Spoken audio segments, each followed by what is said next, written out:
a little country with 5% of the world's population having 25% of the world's prisoners, 1 out of 4 human beings with their hands on bars, shackled, in the world are locked up here in the land of the free.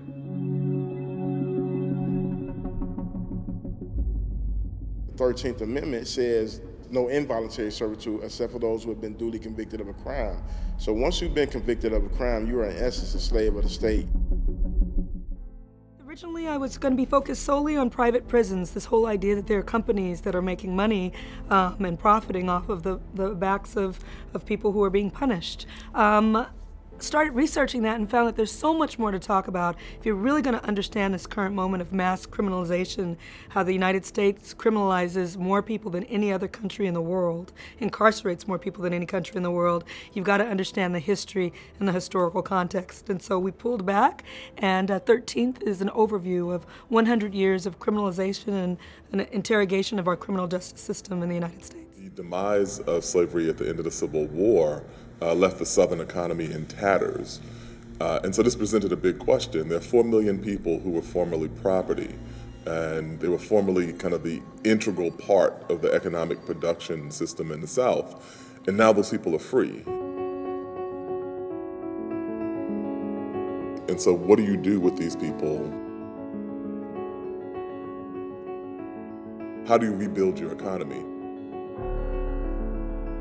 The 13th Amendment loophole was immediately exploited. After the Civil War, African Americans were arrested en masse. It was our nation's first prison boom.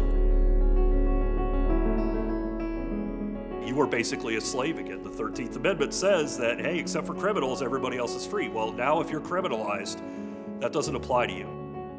You know, a lot of research in this and a lot of identification of the right voices to tell the story. We really want to make sure that we had a bit of everyone's opinion. So we have a conservative like Newt Gingrich, and we have a liberal, radical feminist like Angela Davis, and everyone in between. And so it was important for us to really try to tell the whole story in as robust a way as we could. The whole idea of truth these days, truth, fake news, all of these things really get to the heart of a lack of respect for other people's opinion, and the storytellers are the people who are yelling their opinions from the mountaintop. And I think the best of us as audiences, when we're at our best, we take the time to sit down and listen to all stories, to hear all opinions, to drink them in and let them nourish us either with agreement or with disagreement. But either way, we grow by taking in the art, by taking in the story.